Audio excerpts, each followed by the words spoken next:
Assalamu alaikum, Khawateen Hazrat. My name is Hassan Chaudhry. You're tuned into something hot. This is Beyond Borders after a bit of a break. Assalamu alaikum. वालेकुम सलाम। अच्छा, मैंने कहा आज अमना ने बड़ा look दिया कि मैं यूं करके यूं कहूंगी, एकदम देखते देखते यूं मैं टेक दूंगी, यूं देख रही हूँ एकदम बोलूंगी वालेकुम सलाम हसन, कैसे हैं आप? कैसे हैं? Okay okay. अस्सलाम वालेकुम हसन, क्या हाल है आपका? मैं ठीक हूँ अल्हम्दुलिल्लाह। आमना क्या आप हो रहा कैसी है? हैं, बताएं कैसी हैं? हमारी माइल्ड सी मैचिंग है ना, हुई है। हम फैमिली एक ही है। माइल्ड है, माइल्ड फैमिली तो हम फैमिली एक ही है लेकिन नहीं नहीं, कलर्स की फैमिली भी एक है। कैसी हैं आप? मैं बिल्कुल ठीक हूँ। आप हम रोज ही मिलते हैं तो ये भी नहीं पूछ सकती कि दिन कैसे गुजर रहे हैं, बिकॉज हमें रोज पता चलता है कि दिन कैसे गुजर रहे हैं। अल्हम्दुलिल्लाह, हाँ, ये अल्लाह का बड़ा करम है अल्लाह का करम है, एब्सोल्युटली। कि हम लोग काम हाँ, कर रहे मतलब हैं। वेरी क्विकली हम कराची में बैठे हैं। कराची का मौसम बहुत अच्छा है। मैं बाहर से होके आई हूँ, बहुत अच्छा है। अपना काम बहुत एंजॉय करते हैं। सीजन बहुत बिजी चलने वाला है। मैं और आप कल लाहौर जा रहे हैं। जब तक ये वीडियो आएगी हम लाहौर पहुंच चुके होंगे, उम्मीद है। और जब तक ये कम वीडियो से हाय आएगी, दोज ऑफ क्या था मैंने कल बोला जिस पे आपने मुझे if you're in Lahore, come say hi to us at the Sunday special Icon Awards, because it's an open door and anybody can swing in and say hi to us there. they can't. No. Oh, by the way, it's not at Expo, it's at Nishat. Okay, okay, I thought it's at Expo. okay, ठीक है, ठीक है। So, clarity. So if you're in Lahore, say hi to us. अगर 8 बज गए हैं, हमारी video आ चुकी होगी, आप देख रहे होंगे। मैं वापस आऊँगा कर रिव्यू हमारा, और हम होंगे अवार्ड्स पे, जिसकी डिटेल्स आपको मिलेंगी जब हम वापस आएंगे। गो के हसन जो हैं वो वापस कल ही आ जाएंगे, which is Thursday, because he has commitments here in Karachi, but I will be staying there for the weekend. Could spend some time with Ammi until So you she can come say hi actually to Amna you can come anytime. say hi to Amna, and I will be coming back on either Monday or Tuesday. ये हमारा Either weekend Monday, you said you were back on Sunday? I never said Sunday. Sunday को तो मेरा काम है, Sunday को मैं कह ही नहीं सकती। I said Monday, but I have decided to stay an extra day and come back on Tuesday. क्या बात है, हाँ, तो आपको कौन रोक सकता है? मैं Tuesday को वापस आऊँगी, और लिहाजा ठीक है जी। आमना को कोई नहीं रोक सकता, रोकना भी नहीं चाहिए, क्यों रोकेंगे? अगर वो जाना चाहती हैं लाहौर और वो रहना चाहती हैं तो उनको रहने दें यार, क्या प्रॉब्लम है?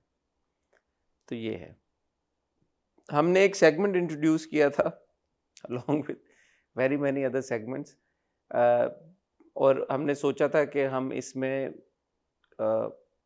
नॉन पाकिस्तानी कंटेंट के ऊपर बात करेंगे। इसका नाम है बियॉन्ड बॉर्डर्स। अगर आप आपने हमें रिसेंटली देखना शुरू किया है तो शायद आपको ना मालूम हो, अगर आप हमें देखते आ रहे हैं तो आपको पता होगा। इसमें बेसिकली हम कोई भी इंटरनेशनल प्रोजेक्ट देखते हैं मैं और आमना, और उसके बारे में अपना तज्जिया और तबसरा आपके साथ शेयर करते हैं। सो एक फ़िल्म है मैं वापस आऊँगा, जो कि इम्तियाज़ अली की फ़िल्म है। इंडिया में ये फ़िल्म बनी है और ये रिसेंटली पाकिस्तान में नेटफ्लिक्स के ऊपर जब आई तो बहुत सारे लोग चाहते थे कि हम देखें, बहुत फीडबैक आ रहा था फ़िल्म से मुतल्लिक। और क्योंकि पिछले 1 साल से पाकिस्तान और इंडिया के जिस तरह के हालात हैं, there has been a lot of conversation around the content that is What was the last Beyond Borders you did? Animal. 2 years ago. हाँ, 2 इयर्स हम हर साल एक फिल्म करते हैं। ये हमारी नहीं, मैं वही बता रहा हूँ ना। खसूसी प्रोग्राम है अरे कि हम मैं हर वो साल एक फिल्म अपनी स्पीच यही कह रहा था हाँ। कि क्योंकि पाकिस्तान और इंडिया ज़्यादातर हमारा जो बियॉन्ड बॉर्डर्स होता था, हमने इंग्लिश सीरीज 1-2 बार करने की कोशिश की, लेकिन क्योंकि वो बहुत ज़्यादा लोग देख नहीं पाते, क्योंकि कहाँ अवेलेबल है कहाँ नहीं अवेलेबल, वो सारे मसलों में तो इजी ये था कि नेटफ्लिक्स पे जो चीज़ आती है वो हम रिव्यू कर लें। अब नेटफ्लिक्स पे इंटरनेशनल चीज़ें ज़्यादातर इंडिया से ही आती हैं जो इंटरेस्ट करती थी, तो हालात की वजह से हमने भी एक स्टैंड लिया। वैसे भी हमें लगा कि यार कि हम इंडिया का कंटेंट क्यों रिव्यू करें अगर वो हमें बैन कर रहे हैं और एंटी पाकिस्तान कंटेंट क्रिएट करें, जिसकी एक एग्जांपल थी धुरंधर, जिसके बारे में फिर भी मैंने बात की थी कि मुझे लगा वो ज़रूरी थी बात करना। बट अब ये फिल्म एक ऐसी आई है और मैं और आमना काफ़ी बातें करते हैं कि जो पाकिस्तान इंडिया से रिलेटेड कंटेंट क्रिएट हो रहा है इंडिया में, वो इन इटसेल्फ एक डिस्कशन मेरिट करता है हमेशा। बट ये फिल्म ऐसी थी कि जिस पे बहुत सारे लोगों का भी ये फीडबैक है, उन्होंने हमें कहा कि आप ये फिल्म देखें। तो इससे पहले कि हम इस फिल्म की गहराई में जाएं और कहानियों और किरदारों के बारे में बात करें, मुझे ये बताएं आमना कि आपको आइडिया था कि ये फिल्म किस नौयत की है देखने से? ऑफ कोर्स मेरे ख्याल है कि सबको आइडिया था कि मुझे नहीं था। आपको बिल्कुल आइडिया मुझे बिल्कुल आइडिया था, मैंने ट्रेलर भी नहीं देखा हुआ था। मुझे एक्चुअली सिवाय इसके कि ये पार्टीशन बेस्ड है, I had absolutely no idea कि इसकी सेंट्रल थीम क्या है। Okay. और ये फिल्म में क्या होगा और Okay. क्या है, I had no You had idea. heard nothing about it. No I मेरे तो दिमाग में ये था कि शायद Diljit plays the younger Naseeruddin Shah, Right. So I had no idea. Right. हाँ, इतनी डिटेल स्टोरी की मुझे भी नहीं मालूम थी कि दिलजीत इज अनदर कैरेक्टर, लेकिन ये मुझे पता था कि it's based on partition, it's based on a love story essentially, though it's not, and it's not propaganda film. ठीक है, तो जब आपने फिल्म कंप्लीट की जी। तो उस वक्त क्या इमोशंस आप फील हाँ। करी थी? I was really emotionally like unhinged completely after watching the film. Unhinged? हाँ, मैं हिल गई, मतलब बिल्कुल। मुझे बहुत गहरा असर हुआ फिल्म देखने का, और सिर्फ एंड पे नहीं हुआ, मुझे उस वक्त से शुरू हुआ जब से, अब शुरू से ही हो गया था, just seeing Naseeruddin Shah's character and the way that they tell his story, वो तो इतनी एंगेजिंग तरीके से वो पूरी कहानी बताते हैं। It's not the first time we seen something about partition, and उसमें कोई भी एक वाकया ऐसा नहीं था जो कि हमारे लिए नया हो। हमें ये सब बातें पता थी कि ये हुई हैं, लेकिन जिस तरीके से वो कहानी सुनाई जाती है, वो इट जस्ट, मुझे आज ही मैंने देखी, बल्कि ख़त्म की। आधी मैंने कल रात देखी, आधी आज सुबह। 3.25 घंटे की फ़िल्म है, और जब मैं घर से बाहर निकली, मुझे ऐसा लगा जैसे मैं दुनिया किसी और उससे देख रही हूँ नज़र से। मतलब मेरी आउटलुक बदल दी फ़िल्म ने। ऐसी क्या खास बात थी? ख़ास बात ये थी कि बगैर कोई प्रोपेगेंडा किए एक बहुत ह्यूमन लेवल पे जो लोगों पे असर हुआ पार्टीशन का, वो मुसलमान थे या वो हिंदू थे या वो सिख थे, जो लोगों पे असर हुआ पार्टीशन का, इस कदर गहरा इमोशनल ट्रॉमा जो कि वो पूरी जनरेशन जिससे गुजरी है, वो हमने सुनी ज़रूर है कहानियाँ, और एक डायलॉग भी है कि मैं अगर सुनाऊंगा भी तो तुम्हें असर नहीं होगा, उसका बाप कहता है या उसका चचा या कहता है, मगर वो वाकई जब आप उनकी नज़र से देखते हैं, and the credit goes to the film maker and to Imtiaz Ali के he is manage to actually give you that perspective कि एक आम इंसान की, it's not a larger than partition film, it's a very humble film कि this is what people went through in a very humble and moving way, and it did move me. I don't know, for a lot of people, अब जिससे मैंने बात की वो सब रोए, मैं बहुत रोई हूँ फिल्म में। जब वो बॉर्डर क्रॉस करता है तब मैं रोई, जब वो देखता है पाकिस्तान तब मैं रोई, जब नसीरुद्दीन शाह का कैरेक्टर याद कर रहा होता है अपनी पूरी कहानी, तब the only thing that didn't move me actually was their romance, ironically. Really? Yeah, that's the only thing that I found was like no. जब वो एंड में एरिका खैर आते आते हैं, otherwise it was beautifully made. अच्छा, मैं जब ये फिल्म देख रहा था तो 3-4 पर्सपेक्टिव्स मेरे जहन में चल रहे थे। एक तो उसका क्रिएटिव एस्पेक्ट है फिल्म का, जो कहानी लिखी गई है और जिस तरह से कहानी बताई गई है, और जो आपने थीम्स का जिक्र किया, मुझे ऐसा लगता है कि एक्चुअली में ठीक है ये पार्टीशन के ऊपर बेस्ड है, but partition was an incident, right? Partition के नतीजे में जो हालात पैदा हुए, जो लोगों की जिंदगियां तब्दील हुई, वो तो पार्टीशन से पहले भी हुई और पार्टीशन के बाद भी होती आ रही हैं। और उस वही मोन्टाज एंड में जो उन्होंने इम्तियाज ने ऐड किया अपनी फिल्म में, तो ब्रॉडली स्पीकिंग ये तो किसी भी दुनिया के कोने में जो भी रेफ्यूजी है, ये वो इस कहानी से रिलेट करेगा। तो it's about displacement essentially. Partition, sure, but because in our part of the world, obviously it was the partition that proved to be the catalyst, but inherently it's a story about displacement. And how आप जैसे अगर आप दिलजीत के किरदार का पूरा perspective देखें, वो भी तो डिस्प्लेस्ड है ना, हालांकि उसने कोई पार्टीशन तो नहीं फेस किया, और वो क्या खूबसूरत पैरेलल उन्होंने ड्रॉ किया जब वो एंड में आके कहता है कि यार मैं भी तो बेघर हूँ और मैं घर आना चाहता हूँ, प्रॉब्ली दिस इज व्हाट दादाजी वांट्स। सो ये जो एक उन्होंने जबरदस्त तरीके के साथ कहानी को पार्टीशन बेस्ड भी रखा, लेकिन येट एक उससे भी बड़ा पैगाम व्यूअर तक पहुंचाया, ये क्रिएटिव पॉइंट ऑफ व्यू से बहुत ही खूबसूरती के साथ उन्होंने किया। दूसरा मेरे ख्याल में सारी परफॉर्मेंसेस, एक वो एस्पेक्ट है और आते हैं डिटेल में उस पर भी, और तीसरा टेक्निकल। फिल्में आजकल के दौर में, चाहे हम नेटफ्लिक्स पे अमेरिकन हॉलीवुड फिल्में देख लें या हम बॉलीवुड फिल्में देख लें या जब हम पाकिस्तानी फिल्में देखते हैं, टेक्निकली भी यार अब हमारी फिल्में इस तरह की नहीं बन रही नहीं जिस तरह की ये फिल्म है। ये वो फिल्म है कि मुझे वो हुआ कि यार ये फिल्म मैं सिनेमा में जाके देख सकता हूँ। या हालांकि बहुत सारी फिल्में अब आती हैं जो हम कहते हैं यार नहीं सिनेमा जाके क्यों देखनी है, बट मैं एक्चुअली इसको सिनेमा में और शायद ज्यादा एंजॉय करता अगर बड़ी स्क्रीन पे एंड पे देखता। मोन्टाज जब चल रहा होता है और जब वो गाना गा रहा होता है दिलजीत का कैरेक्टर, तो आपको नजर आता है कि सिनेमैटिक की कितना खूबसूरत लगा होगा, कितना ये या खूबसूरत। कितना तो इम्पैक्ट जब होगा आपको इसका। एक फिल्म देखते हुए अब ये रियलाइजेशन हो यार कि इसको तो मैंने बड़े पर्दे पे देखी, ये या बहुत ही रेयर हो गया है। या सो ये 3-4 एस्पेक्ट्स हैं कि जिनके ऊपर मुझे लगता है बात करना जरूरी है। बट अगर मैं आपसे कहूँ कि आमना कहानी को आप जिन्होंने नहीं देखी स्पॉइलर फ्री अगर आप उनको सिनॉप्सिस देना चाहें तो आप क्या कहेंगे? सिनॉप्सिस यही है कि एक लड़के की कहानी है जो अपने दादा के आखिरी जो सांसें हैं वो करते हुए वापस आता है इंडिया। और इंडिया यही आता है कि दादा मरने वाले हैं, लेकिन जब वो आता है तो दादा who's 95 years old and also suffering from dementia, जब वो बातें करनी शुरू करते हैं in his own broken language, और जो जो कहानियाँ वो निकालते हैं, he takes him back to 1947 and किस तरह जोड़ता है उनकी कहानी को, और फिर उनकी जो आखिरी ख्वाहिश होती है उसके पीछे जाता है, and how he manages to fulfil that while not fulfilling it, and that entire fulfillment without being fulfilled का जो पूरा contradiction है वो इतनी खूबसूरत है, and that's what the whole story is about. अच्छा, इट्स वेरी इंटरेस्टिंग कि आपने ये कहा ये कहानी एक लड़के की है बिकॉज कहानी कहानी ऑफ कोर्स लड़के, हाँ वो भी लड़का ही था ना दो लड़कों की बट है, बट बट मैंने लेकिन स्पॉइलर फ्री यही है हाँ synopsis, बट हाँ मेरे लिए ये कहानी एक्चुअली नसीरुद्दीन शाह साहब के किरदार की yeah. है। क्या था नाम? कीनू कीनू। मेरे लिए वो कहानी एक ऐसे शख्स की है कि जो कि अब 95 साल का हो गया है और उसकी जिंदगी का एक अधूरा एक हिस्सा है और मरने से पहले वो उसको कंप्लीट करना चाहता है। yeah. और उसकी तो वो अब हालत ऐसी नहीं है तो उसका पोता उसका ये मकसद और इसका मिशन कंप्लीट करता है। yeah. तो अब जैसे आमना ने उस पर्सपेक्टिव से देखा, मैंने इसको इस पर्सपेक्टिव से देखा। आई एम श्योर जिस जिसने देखी होगी अलग अलग। मगर ये बड़े स्ट्रॉन्ग दो पैरेलल्स हैं दोनों के, कि कहानी वो जो है वो पास्ट है और ये जो है वो प्रेजेंट और फ्यूचर है, तो बड़ी इंटरट्वाइंड है ये दोनों कैरेक्टर्स की हाँ। कहानी, आप इनको अलग नहीं कर सकते।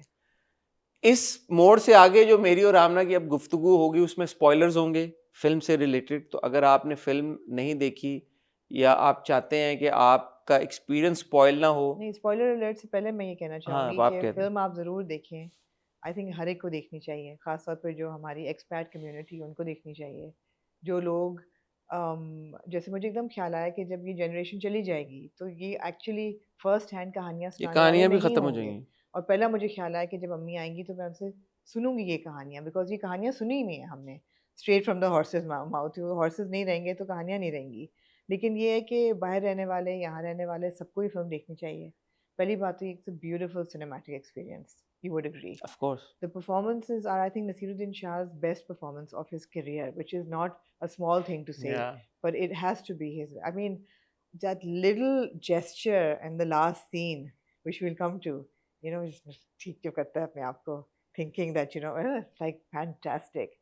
The music, A.R. Rahman's music, it is a subtle kind of piece of genius. ना वो ओवरपावर करती है नैरेटिव को, ना वो ओवरशैडो करती है किसी सीन को, लेकिन it blends in with the narrative so elegantly and it leaves its impact. जब जब गाना आता है वो बहुत खूबसूरत म्यूजिक है फिल्म की, और एंड द कहानी में इतना वजन है और उसकी इतनी लेयर्स हैं इस कहानी की कि ये सबको देखनी चाहिए फिल्म। मैं आमना की बात की तायद करूंगा। अगर आपने फिल्म नहीं देखी नेटफ्लिक्स पे अवेलेबल है, मुझे नहीं पता बाकी रीजन्स में है या नहीं, बट साउथ एशिया में तो है ही, श्योर बाकी रीजन्स में भी में होगी। होगी एग्जैक्टली। तो ले कभी कभी नहीं भी होती चीज़ें अवेलेबल, बट ज़रूर देखें। और ये इन अ वे जैसे हमारे इस प्रोग्राम का टाइटल है बियॉन्ड बॉर्डर्स, तो कुछ चीज़ें होती हैं जो कि सही मानों में बियॉन्ड बॉर्डर्स होती हैं, जिनमें ये नहीं देखा जाता कि अच्छा यार बनाई किसने है। अगर इंडिया ने बनाई है तो इंडिया तो हमारे खिलाफ अब फिल्में बनाता है और बहुत सारी प्रोपेगेंडा फिल्में बनाता है, तो हमें वो फिल्म नहीं देखनी चाहिए। श्योर एक पर्सपेक्टिव है ज़रूर, लेकिन इस तरह की फिल्में अगर हम नहीं देखेंगे और उस पर बात नहीं करेंगे तो ये जो पर्सपेक्टिव है वो जीता रहेगा और हमेशा ही जीता रहेगा कि यार कि नहीं उनने उनने बनाई है, वो हमारे खिलाफ बनाते रहेंगे, हम उनके खिलाफ होते रहेंगे।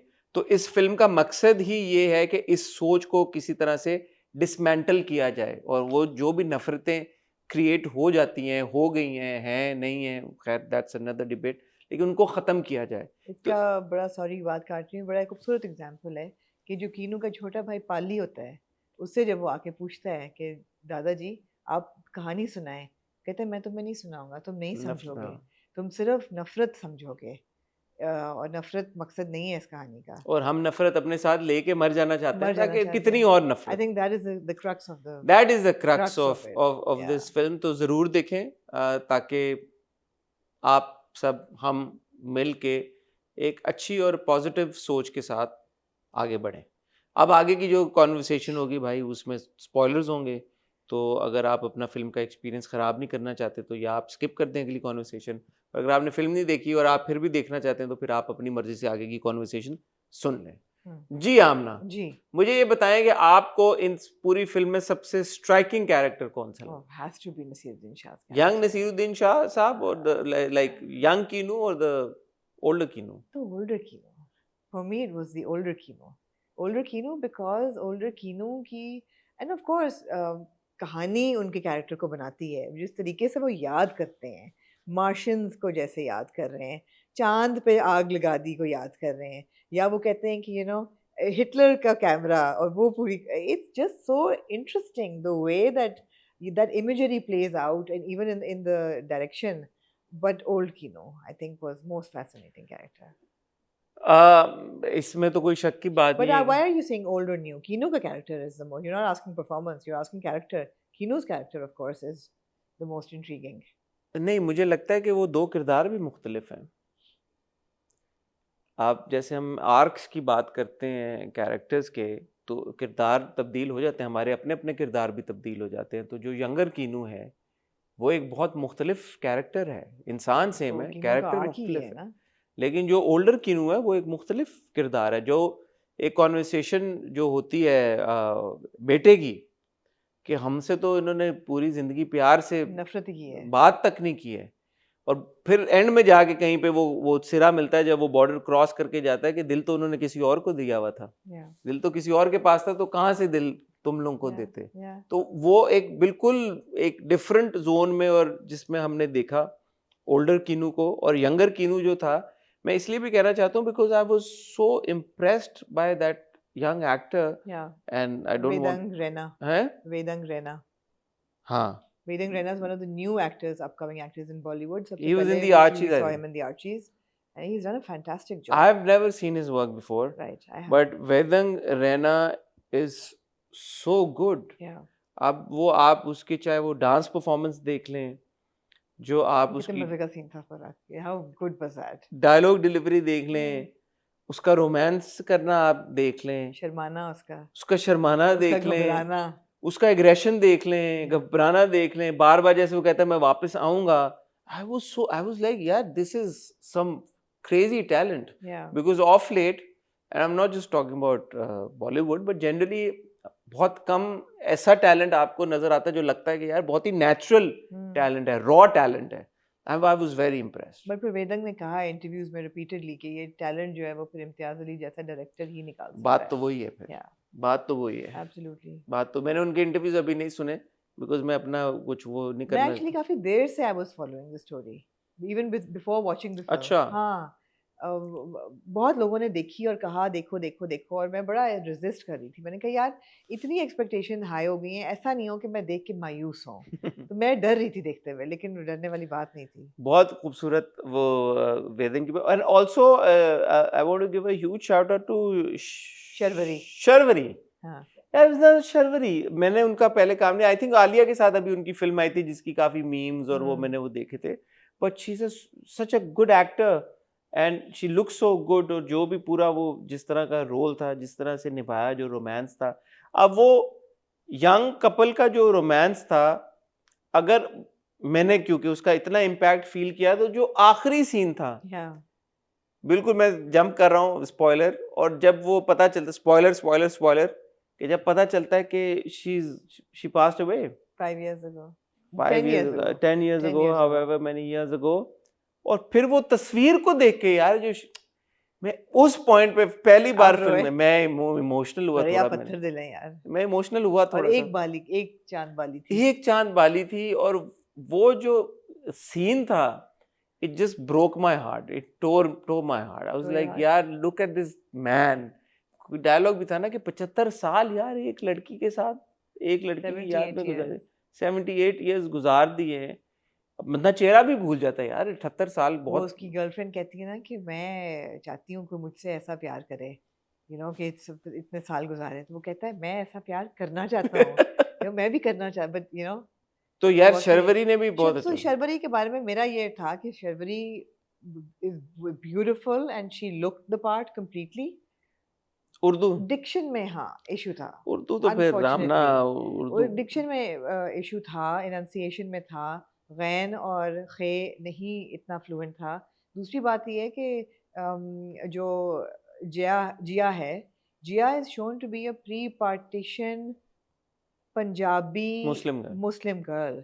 कहीं से भी उसके डायलेक्ट में पंजाबी का ट्वैंग नहीं था, और वो हो सकता है कि ना होता। वो तो प्री पार्टीशन कीनू का भी नहीं था कीनू का भी नहीं था, लेकिन कीनू फिर भी थोड़ा-सा एंग्लिसाइज़ दिखाया हुआ है कि इंग्लिश गानों पे नहीं डांस तो फिर वांस भी कर रहा सवाल है। ये पैदा होता है कि अगर प्री पार्टीशन वो जब जवानी में पंजाबी नहीं था हाँ, तो बुढ़ापे में पंजाबी कैसे हो गया वो हो गया। हाँ, नसीरुद्दीन शाह साहब ने तो बड़ा ऐड किया ना हाँ, पंजाबी फ्लेवर हाँ, जिस तरह हाँ, से वो बात कर रहे थे हाँ, जो तरीका जिस तरीके हाँ, से तो डायलेक्ट्स पे एनंसिएशन पे थोड़ा-सा ये तो फॉरएवर एक प्रॉब्लम है नहीं होनी चाहिए, लेकिन ये थी। फॉर हाँ नहीं नहीं, होनी जैसे चाहिए नसीरुद्दीन शाह कीनू का जो ओल्डर कीनू कैरेक्टर होता है, वो पंजाब आपको समझ आ रही कि सिख है, सरगोदा से है, पंजाब से है, ऐसा नहीं है कि सरगोदे खब्बे खब्बे सज्जे सज्जे, ऐसा नहीं है कि ओवरबेयरिंग पंजाबी हो या वो नहीं नहीं बहुत कैरिकेचर से किया हो। एग्जैक्टली। नहीं आप दिलजीत की पंजाबी देख लें दिलजीत की दिलजीत की पंजाबी, पंजाबी शायद अब क्योंकि आपको पता है ऑथेंटिक है, दिलजीत बोलते ही ऐसे हैं, लेकिन दिलजीत ने पंजाबी को खास बोली भी नहीं है थ्रू द नहीं, फिल्म लेकिन जो उर्दू भी जो बोल रहा है, हिंदी, वो भी पंजाबी डायलेक्ट है, बीच हाँ में ट्वैंग वो तो है। पता चल जाता वो है पता चल जाता है कि पंजाबी तो है, तो ये जरूरी तो चीज वो है जिया में नहीं नजर आया नहीं बिल्कुल वो भी। तो फिर मुझे उसमें भी वेदंग में नहीं, भी नहीं वेदंग में था।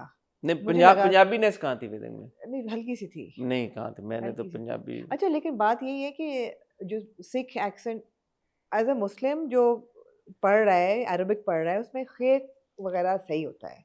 मेरे ख्याल में कोशिश की गई है लेकिन हमारे जब भी स्पेशली बॉर्डर के उस पार कोई भी फिल्म बनती है जिसमें उर्दू की डिपिक्शन करनी होती है तो बहुत ही वो आप जनाब में चले बहुत जाते हैं मुश्किल हो जाती है, हाँ। हमारी उर्दू ऐसी तो नहीं है मैं और आप हाँ, बड़ी तो Sharvari's Urdu was a bit too refined for her to be like I uh, wouldn't say refined it was like trying too hard to speak in Urdu लेकिन कैरेक्टर बहुत अच्छा था। और आई कैरेक्टर तो लव द बहुत फैक्ट कि जब वो रात को कोठरी में मिलते हैं, तो वो हाथ पकड़ के बाहर लेके आती है उसको, कहती है नहीं डरना नहीं, और फिर उसको हिम्मत आती है।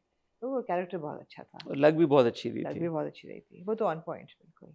अब स्पॉइलर फ्री कहानी है कि भाई दादाजी जो हैं प्लेड बाय अब नसीरुद्दीन तक वही शाह लोग देख रहे हैं जिनको स्पॉयलर्स की फ़िक्र क्या नहीं पता है। नहीं देख रहे हो किसी ने हाँ। वो प्री पार्टीशन उनको प्यार हो जाता है एक सिख लड़के को एक मुसलमान लड़की के साथ और ज़ाहिर है उनकी शादी में ऑब्स्टेकल्स हैं क्योंकि मुसलमान लड़की सिख लड़के से तो शादी नहीं कर सकती तो एक पॉइंट पे वो ये भी कहते हैं कि जी हम चर्च में जाके शादी कर लेंगे क्योंकि मेरे ख्याल में if I am not mistaken Sikh मर्द भी अपने इंटरफेथ शादी नहीं कर सकते आई कुड बी रॉन्ग अब तो खैर सब शादियाँ होती हैं, उस वक़्त बिल्कुल नहीं होती थी।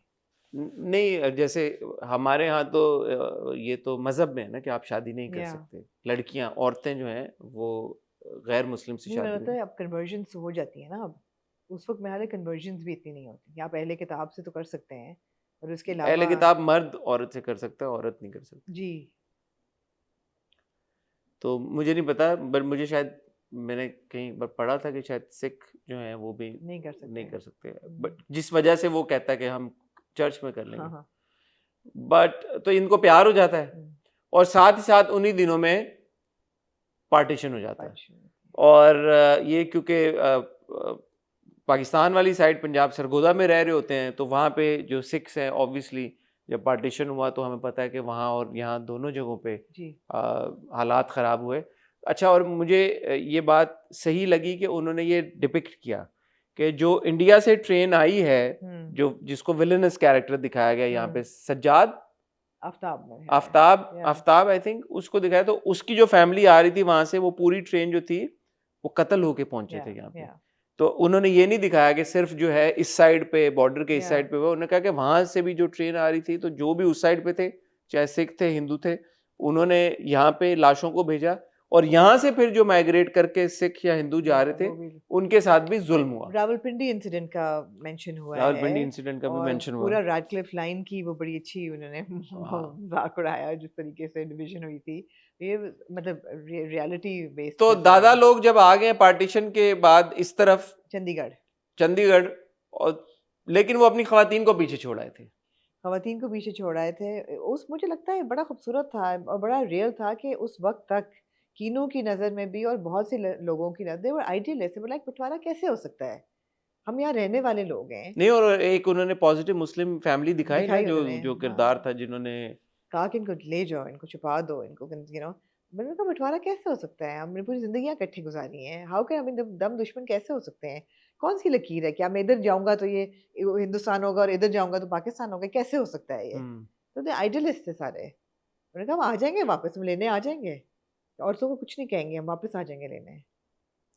बहरहाल वो औरतों को पीछे छोड़ के चले जाते हैं, हालात ख़राब होते हैं, और बाद में हम ये ये ये एक सेंट्रल थीम है ये भी फिल्म की कि यार उन औरतों के साथ क्या हुआ क्या हुआ, क्योंकि एक पॉइंट पे नसीरुद्दीन शाह साहब का किरदार कहते कि ओल्डर कीनू सेज कि हमारे घर की औरतों को श्राप है, तो यहाँ पे कोई भी औरत बचती नहीं है, वो मर नहीं, जाती है, तो वो चाहे उनकी बीवी हो जिससे इवेंचुअली उन्होंने शादी की, फिर बड़े बेटी की बीवी हो, तो ये उनको लगता है। एक इनकी बहन भी थी कोई, वो भी she passed away. Which partition के बाद कैसे आई बहन? नहीं आई, तस्वीरें थी सिर्फ, औरतें कोई भी नहीं आती। ने कहा ना यंग एज में उनकी बेटी बेटी उनकी बेटी थी कि ओल्डर कीनू की बेटी थी ना, वो भी शी आल्सो पास्ड अवे। तो बहरहाल ये मिस्ट्री रहती है कि क्या हुआ औरतों के साथ, और बाद में ये पता चलता है कि ऑब्वियसली जब हालात ख़राब हुए थे तो औरतों तक सब पहुंच गए थे, और फिर एक जो घर की बड़ी बुजुर्ग थी उन्होंने सबके गले काट दिए। मैं नहीं देख सकी वो पार्ट, एक एक लड़की को बुला के मैं नहीं देख सकी। इनू पेज, और बहुत ही बहुत gruesome झुरझुरी था। I mean, देने obviously वाला scene. it was very gruesome. It was, I mean, the whole pregnant woman, and I couldn't watch. It was I had to skip that part. it was very I could not watch it. difficult to watch, but then I remembered कि यार दास्तान में भी यही इसी तरह के similar scenes थे, जब बानो के घर पे अटैक होता है और वो सारा, एंड वेरी सिमिलर विजुअल्स, और ये हमने पढ़ा भी है किताबों में और बहुत सुना है, डिपिक्ट भी बहुत हुआ है फिल्मों में, ड्रामों में, लेकिन आज तक it's been what 78 years now, एक ये ऐसी चीज़ है कि वो जिन लोगों ने जो नहीं भी थे वहाँ पे, उनके भी जहनों में ये है, और उसका इम्पैक्ट वैसा ही है शायद जो सुन के हर बार होता है। And to think कि history is repeating itself in Palestine, और वो एक कौम है जो कि एग्जैक्टली इस सब से गुजर रही है, और दुनिया कितनी अपने कहने को आगे बढ़ गई है, लेकिन वहीं की वहीं खड़ी है, जहाँ दुश्मनी आती है और जहाँ पे रोज वही विजुअल्स रिपीट हो रहे हैं, जो कि और मे बी वर्स, बिकॉज वो तो एक इंसिडेंट था पार्टीशन का, गुजर गया, ये तो पिछले 2 साल से हो रहा है। तो ये एक ये भी मैसेज है फिल्म में कि क्या जो जुल्म हुआ पार्टीशन के दौरान, उसकी इंटेंसिटी का लेवल क्या था, वो हमें अंदाज़ा है देखते हुए, बट लेकिन फिर भी उसको भी डिपिक्ट किया गया। अच्छा, फिर जी एक किरदार है दिलजीत का जी, जिसका नाम है नवेर, नाम है निर्वैर सिंह ग्रेवाल। उसका निकनेम क्या है? निवी निवी ना? हाँ। निवी जो है ये लंदन बेस्ड है, और ये स्टैंड अप कॉमेडी करता है, फ्लॉप स्टैंड अप कॉमेडियन है। उसकी एक गर्लफ्रेंड है जिसको कमिटमेंट फोबिया है इसको बिल्कुल, और वो कहती है कि तुम मेरे बॉयफ्रेंड, तो कहते हैं बॉयफ्रेंड किधर है लो। और उन दिनों में जब दादा की तबीयत खराब होती है, उनको स्ट्रोक होता है, तो दादा को पहले तबीयत ऐसे खराब होती है, वो बॉर्डर पे चले जाते हैं और कहते हैं कि मैं सरगोदे जाना है जी। तो उनका डिमेंशिया का ये लेवल आ जाता है, तबीयत इतनी है, तो उनको अंदाजा ये भूल जाता है कि भाई अब बॉर्डर है और आप नहीं जा सकते पाकिस्तान, तो ये आ जाता है और ये फिर फिगर आउट करने की वहाँ पे वो गिरते हैं तो उनका क्लॉट हो जाता है, तो ही गोज इनटू हाँ, goes into a semi coma, coma, in and out of coma. Stroke होता है, कोमा में चले जाते हैं। तो अब ये फिगर आउट करने की कोशिश करता है कि दादा को चाहिए क्या 95 साल की उम्र में, ऐसी क्या चीज है। तो इस तरह आहिस्ता आहिस्ता फ्लैशबैक्स के थ्रू पूरी कहानी खुलती है कि क्या मसला था, क्या था। पार्टीशन के दौरान दादा को प्यार हो गया था, फिर उन्होंने ट्रॉमा सारा वो देखा, इधर आ गए, फैमिली औरतें सारी उधर रह गई, पास्ट हुए, और अब दादा मरने से पहले इजाजत लेना चाहते हैं अपनी उस मोहब्बत से जिसको वो ये बोल के बॉर्डर मलका पार आए थे दिलरुबा, कि मैं वापस आऊंगा। मलका दिल फरेब। मलका दिल फरेब। हाँ, जब उन्होंने कहा था, और कहा था कि मैं आपकी इजाजत के बगैर नहीं जाऊंगा और मैं बॉर्डर पार करके आऊंगा, और फिर अपेरेंटली वो आए भी 3-4 साल बाद बॉर्डर क्रॉस सो करके। 1947 में जो वो जाते हैं कह के मैं वापस आऊंगा, he goes back in 1953। That's a very beautiful scene. He goes back, वो घर भी पहुंच जाता है, वहां पे फिर पता चलता है उसकी शादी हो गई है जिया की, और जिया का हस्बैंड मिलता है और वो कहता है मुझे कहानी का पता है, आप वेट करें, मैं बुला के लाता हूँ। उसे बर्दाश्त नहीं होता, वो चला जाता है। अच्छा, उसकी क्या वजह थी जाने की? वो जिया ही नहीं है। मेरे ख्याल में वो जिया नहीं थी, वो ये वजह थी कि जो उसके घर की खवातीन और औरतों के साथ हुआ, उसके बाद कुछ भी नहीं रह गया। उस वजह से वो चला गया वहां से। मेरा नहीं ख्याल। जो मुझे समझ आई वो ये थी, वो ये बर्दाश्त ही नहीं कर सका कि हालात इतने बदल गए हैं कि मैं वापस तो आ गया लेकिन वक्त नहीं रहा, वक्त वो नहीं रहा। नहीं तो वो तो कहता है कि वो तो आपके इंतजार कर रही है अभी भी, उसके हाँ लेकिन हस्बैंड ने। शादीशुदा है वो। सो उसने कहा वो आपका नहीं नहीं इंतजार, जो नहीं, उसका मियाँ उसको कहेगी आप। आप एक रोमांटिक उससे एंगल से देखें ना आप, वो इतना आइडियलिस्ट था, वो इतना रोमांटिक था, वो कह के गया था मैं वापस आऊंगा, और रियलाइजेशन यही तो है वो कि फिर अपने भाई को ये क्यों कहता है कि अब तू पीछे मुड़ के नहीं देख रहा, कुछ भी नहीं रह गया। आगे तो बस सब कुछ कि ये भी आखिरी करनी थी, वो भी गई। अब नहीं देखना। आया तो उसी के लिए था ना। ना होती अगर ये शादीशुदा तो he would have found something, a little bit of his past he would have held on to it, कि चलो बाकी सब कुछ चला गया, ये तो रह गया, वो भी चला गया है। She's still alive but she's no longer his.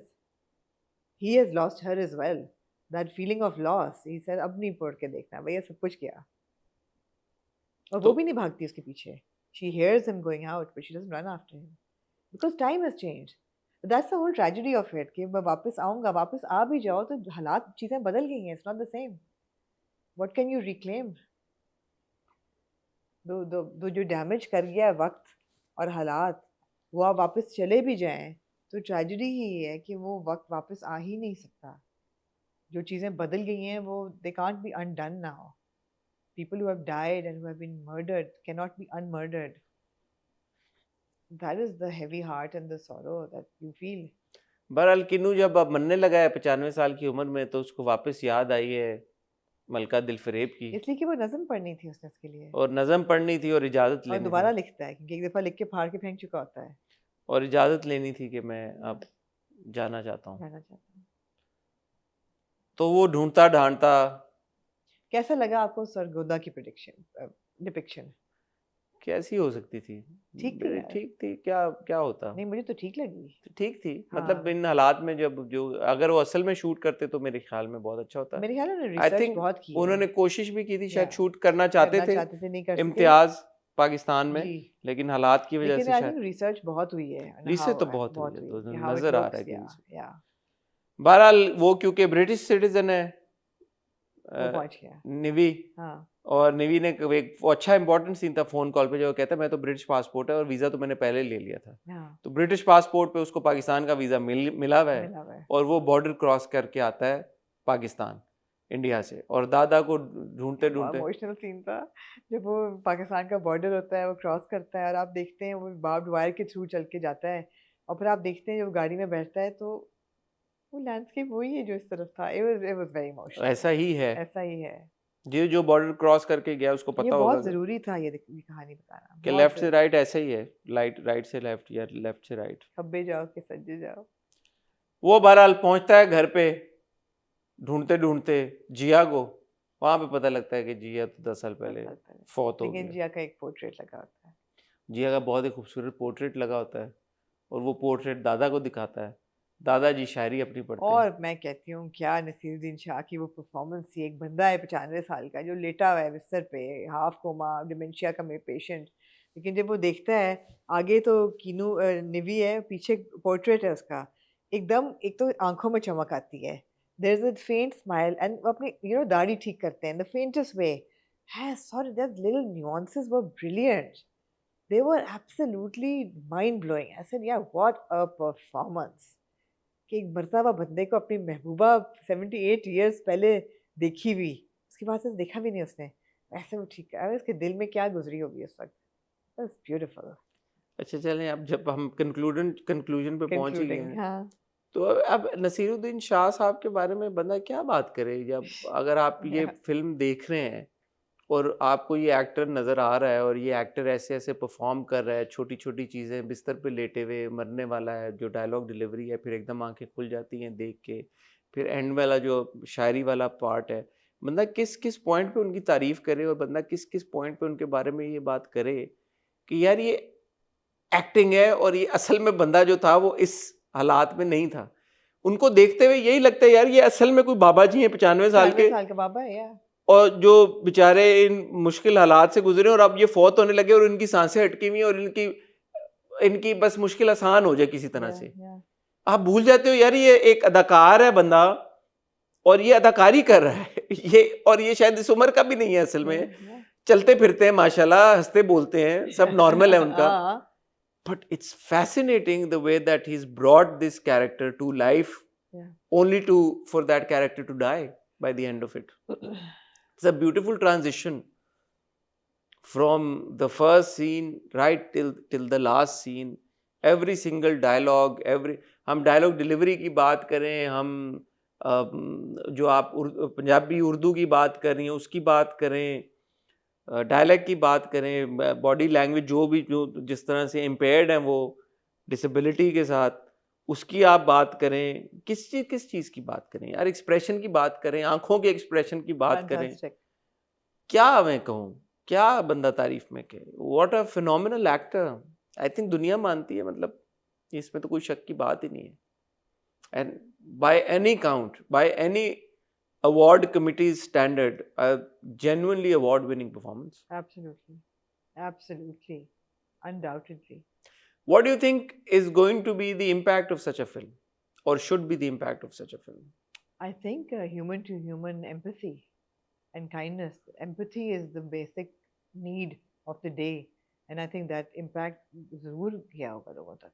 I want to congratulate इम्तियाज़ अली के इस दौर में जहाँ पे एक तरफ धुरंधर जैसी फिल्में बन रही हैं और जो कि एक वॉर पेडलिंग भी कर रही हैं और हेट्रेड का प्रोपेगेंडा पेडल कर रही हैं, वहाँ पे एक ऐसी फिल्म बनाना जो कि इंसानियत की बात करती है, जो कि गम की बात करती है, खुशी की बात करती है, शेयर्ड हिस्ट्री की बात करती है, कि उन्होंने डेयर किया कि उन्होंने ये फिल्म बनाई इन हालात में, उसको रिलीज किया, stood by it, And the film's done very well. and the film's done really well, which goes on to show that हम पाकिस्तान में बैठ के इस फिल्म की बात कर रहे हैं, इंडिया में बहुत सारे लोगों ने फिल्म देखी होगी, बहुत सारे फैमिलीज जो जिनके फोर फादर्स इस ट्रॉमा से गुजरे हैं, ऐसे इंसिडेंट, जैसे एक सीन था ना वेर निवी स्टैंड अप करते हुए बोलता है कि मेरे दादा का ये प्रॉब्लम, वो कहता है और मेरा रावलपिंडी और फलाना, तो बहुत सारी फैमिलीज ऐसी हैं यहाँ पे भी, उस साइड पे भी, जो अपनी हिस्ट्री को आप रेज नहीं कर सकते, आप कुछ भी कर लो आप नहीं कर सकते यार, तो फिर नफरतें क्यों, जो मसले हैं उनका हल निकाला जा सकता है। एंड आई थिंक मेरे लिए यही इस फिल्म की जीत है कि इस एटमॉस्फेयर में, इस लड़ाई मार कुटाई वाले एटमॉस्फेयर में, नफरतों के एटमॉस्फेयर में आपने एक ऐसी फिल्म बनाई है जो कि हमें वापस ले आई है बिल्कुल इंडियन कंटेंट की तरफ, जहाँ के हमने ये बोला था, मैंने कहा था मैं नहीं देखूंगा, मुझे याद है मैंने कहा था मैं नहीं देखूंगा, लेकिन मुझे मजबूर कर दिया देखने पे और मुझे खुशी हुई मैंने देखी, मुझे कुछ बुरा नहीं लगा, मुझे कोई रिग्रेट नहीं है कि मैंने वो फिल्म देखी। तो ये बहुत बड़ी जीत है इम्तियाज अली की, इसके लिए उनको बहुत बहुत मुबारकबाद और बहुत क्रेडिट। एंड आई होप के उस तरफ भी और इस तरफ भी ज्यादा लोग ऐसी कहानियां बताएं यार, ऐसी बताएं, शेयर्ड हिस्ट्री है जो हमारा, शेयर्ड लव है, शेयर्ड इमोशन है, एजेंडा पेडल नहीं ना होता है इस कहानी से, ये भी एजेंडा ही है यार, ये मोहब्बत का एजेंडा है, ये ज्यादा जरूरी एजेंडा है, ये सबसे बड़ा एजेंडा है, मोहब्बत का एजेंडा। कोई किसी का फायदा नहीं है ये इन लकीरों में, किसका फायदा है, ये तो फिल्म यही बताती है ना कि लकीरों में फायदा किसी का फायदा नहीं है, लकीरों में, दुश्मनी में, मार कुटाई में, बिल्कुल ऐसा ही है। घर होता है, अब ये हमारा सबका एक घर था ना, बिल्कुल। घर में डिवीजन हो गई तो इससे घर होना तो नहीं खत्म हो जाता। तो वो मुझे बहुत खुशी है। मुझे जो फिल्म का अपना ट्रीटमेंट है ना, मैं आपको कह रहा था मिडवे हाँ, बड़ा लाइट हार्टेड भी उन्होंने रखा। हाँ, ऐसा नहीं है कि थ्रू आउट आपको नहीं। पहले सीन से आपको वो इनफैक्ट जारिंग सिर्फ थोड़े अरसे के लिए है, वरना नहीं है। वो जो एक सीन है जो मर्डर्स वाला। जब उन्होंने डिपिक्ट किया कि खवातीन के साथ क्या हुआ था, और थोड़ा सा आखिरी सीन आप ऑब्वियसली इमोशनल हो जाते हो। But that's not gruesome. हाँ, ग्रूसम एक ही है वो ग्रूसम वो एक जो है, है। वो भी इतना डार्क नहीं है। That's not a dark, that's still okay, you know, it's like a light, it's like an exhale, okay अब क्या होगा? नहीं, मैं लेकिन तो खवातीन के साथ की जो ग्रूस वो आपने, उन्होंने कही हाँ वो ग्रूसम है। हाँ, ग्रूसम अदरवाइज़ फिल्म ग्रूसम नहीं है। वो है।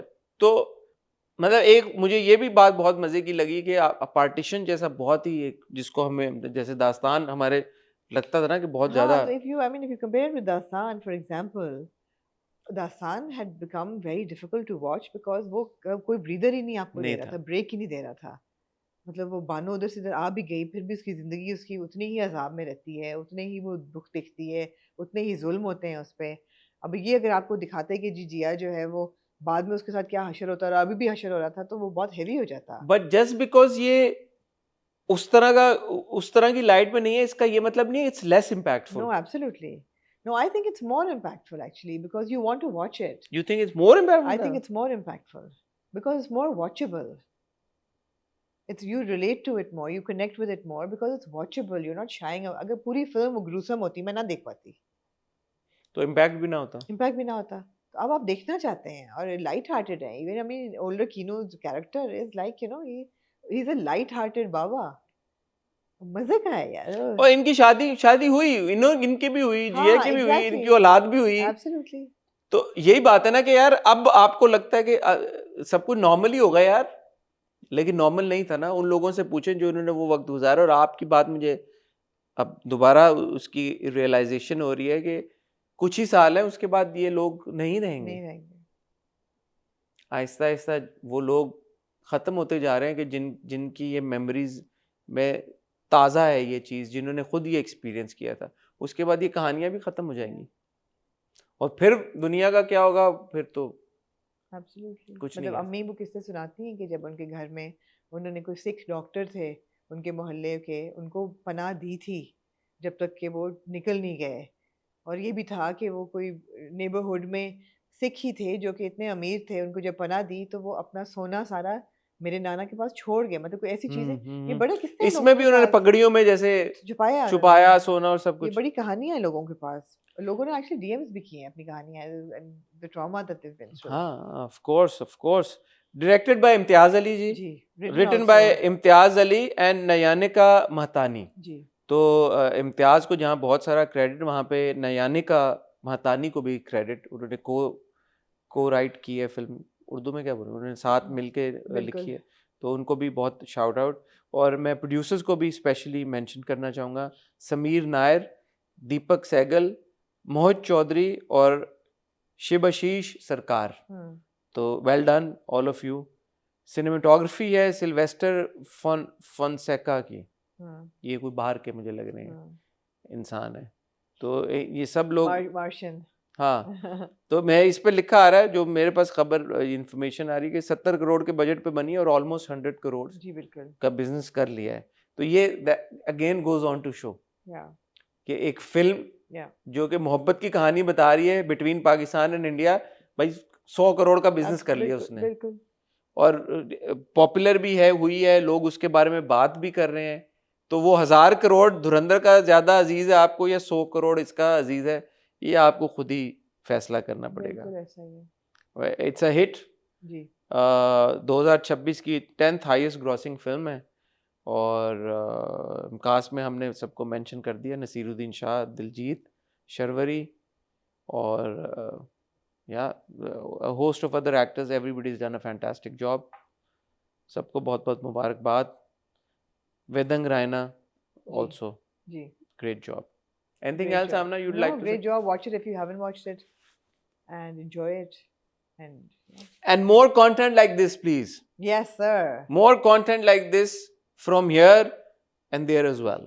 On that note, मुझे और आमना को ख्वातीनों ज़ात इजाज़त दीजिएगा। मैं और आमना आपसे इंशाल्लाह मिलेंगे फ्राइडे को विद द हॉट रिव्यू। तब तक अपना ख्याल रखिएगा, दुआ में याद रखिएगा। खुदा हाफिज़।